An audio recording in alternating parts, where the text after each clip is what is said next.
ఇప్పుడున్నటువంటి జవహర్లాల్ నెహ్రూ అంతర్నిధులు కాంగ్రెస్ పార్టీ ఆధ్వర్యంలో నిర్మాణం చేసుకున్నాం. Rajiv Gandhi international airport Congress party ఆధ్వర్యంలో మన చేవల్ల పార్లమెంట్ నియోజకవర్గంలో కట్టుకోవడం జరిగింది.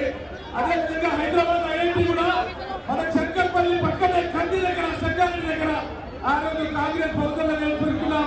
అదేవిధంగా ఇప్పుడు ఈ యొక్క టీఆర్ఎస్ ప్రభుత్వం మన ప్రాంతంలో ఎలాంటి అభివృద్ధి పనులు చేయలేదు. కాబట్టి మన 2 కోట్ల ఉద్యోగాలు ఇస్తామని చెప్పారు. సంవత్సరానికి 2 కోట్ల ఉద్యోగాలు అంటే దగ్గర 20 కోట్ల ఉద్యోగాలు ఇవ్వాలి. అవి ఇవ్వలేదు. మన నాయకుడు మన ముఖ్యమంత్రి 30,000 ఉద్యోగాలు ఇచ్చిండు. ముఖ్యమంత్రి అయిన 2-3 నెలలు ఇచ్చిండు.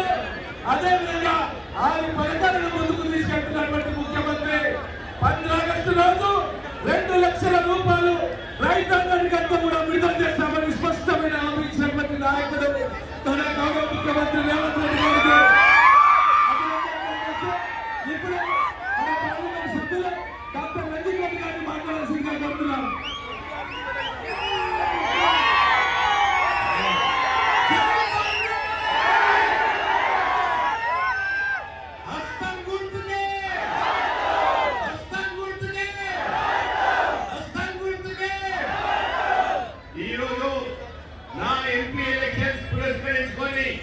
ఇంత పెద్ద ఎత్తున రాజేంద్ర నగర్ దేవేల గడ్డ మీదకి వచ్చిన అక్క చెల్లెలు అన్నదమ్ములకు పేరు పేరున శిరస్సు నమస్కరిస్తూ మనకు ఈ రోజు ముఖ్య అతిథిగా వచ్చిన గౌరవనీయులు పెద్దలు మన రాష్ట్ర ముఖ్యమంత్రి వారు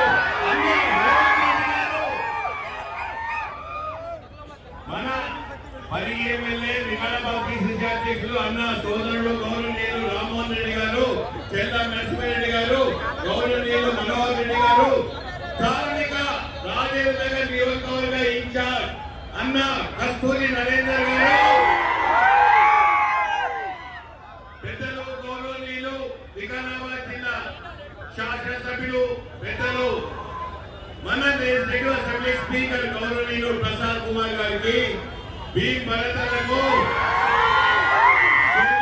నియోజకవర్గ ఇన్ఛార్జ్ జగదీష్ గౌడ్ గారికి, మహేశ్వరం నియోజకవర్గ ఇన్ఛార్జ్ పెద్దలు గౌరవనీయులు కేఎల్ఆర్ గారికి పేరు పేరున అందరికి నమస్కరిస్తూ వేదిక మీద అనిత హరినాథ్ రెడ్డి గారు ఉన్నారు, శారద గారు ఉన్నారు, సురేఖ గారు ఉన్నారు, అన్న పెద్దలు గౌరవనీయులు పెద్దలు జ్ఞానేశ్వర్ గారు,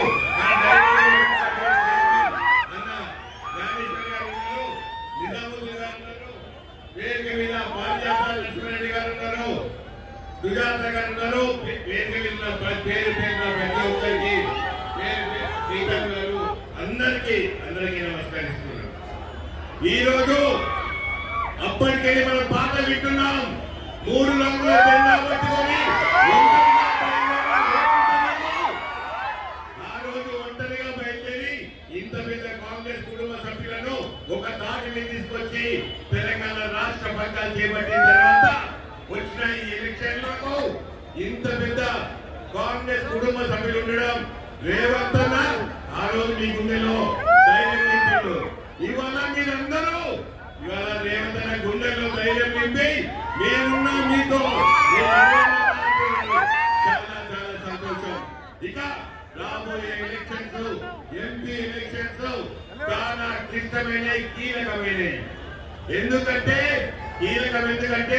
ఒకవైపు మన కాంగ్రెస్ పార్టీ లౌకికవాదం శక్తివాదంతో పుట్టినప్పటి నుండి సెక్యులర్ వాదంతో ముందుకు పోతున్న కాంగ్రెస్ పార్టీ, మతతత్వ పార్టీ బీజేపీ వైపు ఇంకోవైపు ఇవాళ పోరు చాలా చాలా క్లిష్టమైంది, కీలకమైనది. ఎందుకంటే పెద్దలు గౌరవనీయులు రేవంత్ రెడ్డి మొన్న ఇక్కడ పగ్గాలు చేపట్టిన తర్వాత వచ్చిన ఎలక్షన్ ఇది.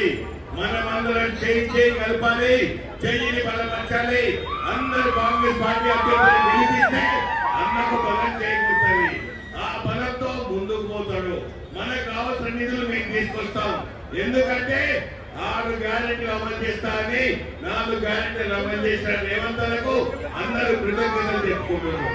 ఇంకా మనకు రావాల్సిన నిధులు తీసుకొచ్చుకొని మనం ముందుకు పోదాం. దానికోసం మీరందరూ చేయగలగాలి. ప్రతి ఒక్కరూ రాబోయే 15-20 రోజులు గడప గడపడకు పోండి, బొట్టు పెట్టండి. మనం ఇచ్చిన 6 గ్యారెంటీలు మొన్న పెద్దలు గౌరవనీయులు రాహుల్ గాంధీ గారు కాంగ్రెస్ పార్టీ మేనిఫెస్టో రిలీజ్ చేశారు. 5 న్యాయ 25 పటాకే అని చెప్పి 5 న్యాయాల అన్ని వర్గాలు, యువత, మహిళలు, వ్యవసాయదారులు, కార్మికులు అందరినీ కలిపి ముందుకు తీసుకుపోతారు. కాంగ్రెస్ పార్టీ ఒకవైపు సంక్షేమాలకు వద్దు, ఈ దేశంలో సంక్షేమాలకు ఒప్పుకోనంటుంది బీజేపీ పార్టీ. బీజేపీ అంటుంది ఫ్రీ పీస్ నైతేంగి అంటున్నారు. పేదరికం ఉన్న ఈ దేశంలో పేదల సంక్షేమం కావాలా వద్దా? కాంగ్రెస్ పార్టీ స్వాతంత్ర్యం వచ్చినప్పటి నుండి పేదల సంక్షేమాన్ని పెద్ద పీకేసింది. వీళ్ళు ఏ బీజేపీ పాలిత రాష్ట్రాల్లో కూడా ఒక్క పేదల సంక్షేమంలో పెట్టిందని అడుగుతున్నా. ఒక్క పేదల సంక్షేమం కూడా పెట్టలేదు. ఇక నేను ఎక్కువ టైం తీసుకోను. నా పోటీ కొండా విశ్వేశ్వరరెడ్డి. కొండా విశ్వేశ్వరరెడ్డి ఆయనకు 4,500 కోట్లు డిక్లేర్ చేసిండు.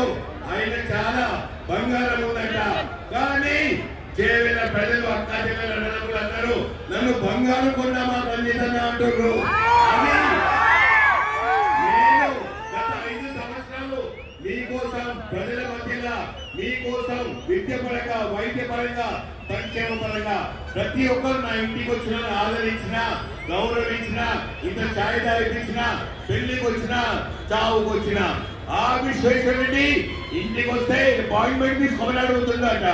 అపాయింట్మెంట్ తీసుకొని అడిగిన పర్యటనకు ప్రతి ఒక్కరు రిటైర్మెంట్ ఇవ్వాలి. ఎవరినైనా గుర్తుపడతాడా అంటే పెద్ద పెద్ద నాయకులనే గుర్తుపట్టాడు. ఇవాళ పోతే నీది ఏ పార్టీ అంటాడు, నువ్వెవరు అంటాడు. నిధుల కోసం వస్తే ఆయన ఇంట్లోకి ఇచ్చినట్టు నిధులు ఇవ్వాలంటాడు. ఇవాళ ఎవరికైనా 1 లక్ష రూపాయలు సహాయం చేసినట్టు నేను ఛాలెంజ్ చేస్తున్నా. ఇక నా పైన లేని పోటీ అసత్య ప్రచారాలు చేస్తున్నాడు. నేను పదే చెప్తున్నా, ఏ ఒక్కదానికైనా రుజువు చేస్తే నేను దేనికంటే దానికి రెడీ అన్నా. కోళ్ళంటే రేవంత్ అన్నా, రొద్దున గుడ్డు తింటే నేనే గుర్తుకొస్తున్నా, రొద్దున చికెన్ తింటే విశ్వేశ్వరరెడ్డి నేనే గుర్తొస్తున్నా. గుడ్ల మీద ఈకలు పీకుతా అని అనుకుంటాడు. గుడ్ల మీద ఈకలు పీకలేవు విశ్వేశ్వరరెడ్డి. నేను చెప్తున్నా, నేను ఏ దానా స్కామ్ లో దేంట్లో లేను. ఖబర్దార్ ఇంకోసారి చెప్తే ముఖ్యమంత్రి గారి ముందు చెప్తున్నా, నేను భూ కబ్జా చేసిన అంటుంటావు. ఒక్క ఇంచు భూ కబ్జా చేస్తే అన్నా రేవంత్ అన్న నా భూములు మొత్తం ప్రభుత్వానికి రాసిస్తా. ఏ ఒక్క ఇంచు ఇప్పటికెళ్ళి ఎవరైనా ఏమైనా ప్రచారాలు చేస్తే నేను ఖబర్దార్ చెప్తున్నా, నేను 100% మీ మీద యాక్షన్ తీసుకుంటా. నేను రేవంత్ రిక్వెస్ట్ చేస్తున్నా, ఇట్లాంటి అసత్య ప్రచారాలు సోషల్ మీడియాలో ఆపాలని నేను చెప్తున్నా. ఇవన్నీ ఈ అడ్డ మీద రేపు వస్తే రేపు రా, ఎల్లుండి వస్తే ఎల్లుండి రా, ఇంకోసారి మాత్రం నేను అవకాశం ఇవ్వ. దాని తర్వాత మాట్లాడితే ఖబర్దార్ అని చెప్తున్నా.